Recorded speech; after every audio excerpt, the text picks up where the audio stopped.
But as far as all of the litigation and everything that's been involved, yeah, they probably owe me a lot of money. But if I get money from our country, I'll do something nice with it, like give it to charity or give it to the White House while we restore the White House. That was President Trump just a few moments ago in the Oval Office confirming that, yes, he is asking the Department of Justice to pay him money in compensation for what he says is the damage he suffered during the classified documents investigation and during what he now refers to as the Russia hoax. How much money? Well, Trump would not say, but the New York Times did. The reporting says he is seeking $230 million from the U.S. government. And in case you are unclear, if his claims are approved, whatever the amount is, you and me, the American taxpayer, would be on the hook to pay it. Now, according to the reporting, Trump filed two separate claims against the Department of Justice before he was president, saying his civil rights were trampled on by the government and he was damaged by that and deserves compensation. But now that he's actually sitting in the Oval Office, Trump says it's a little awkward. And, that decision would have to go across my desk. And it's awfully strange to make a decision where I'm paying myself. In other words, did you ever have one of those cases where you have to decide how much you're paying yourself in damages?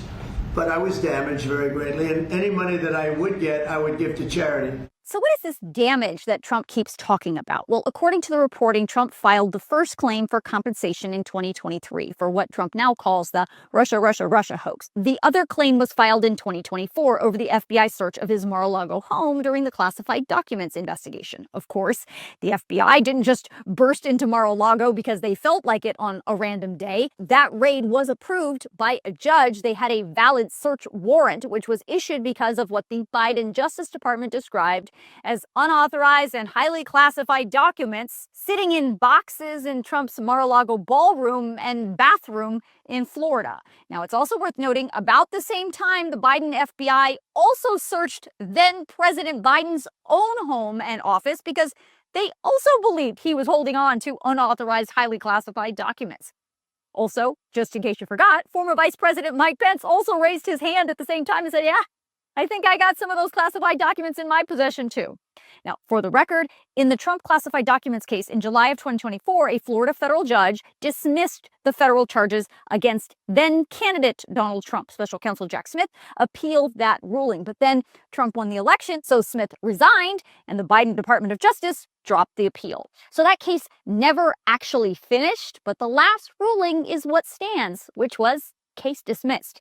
As for the Russia investigation, that resulted in special counsel Robert Mueller producing the Mueller report, which determined that, yes, Russia did try to interfere in the 2016 election, but it did not establish that members of the 2016 Trump campaign had conspired with or coordinated with the Russians. So also, case dismissed, at least against Trump himself. Now, it is a fact that, yes, you can absolutely file a complaint for damages against the Department of Justice if you feel like your civil or constitutional rights were violated, or if you were wrongly imprisoned and you were not convicted of a crime. This does happen. And yes, it is also true that Trump was never convicted of those federal crimes connected to either of those federal investigations. So he can do this. But now that he's president, should he? That's for you to decide. I want to make one more point. As far as we know, the $230 million in damages have not yet been approved by the Department of Justice. But to get the approval, they would have to go through the chain of command at the DOJ. That means Trump's hand-picked Attorney General Pam Bondi would have to at least take a look at it. But one of the signatures required to approve it would have to come from the Deputy Attorney General. Trump's Deputy Attorney General is a guy named Todd Blanche. Now, if that name sounds familiar or if his face looks familiar, it should. Todd Blanche was then candidate Donald Trump's personal lawyer during his criminal cases in New York.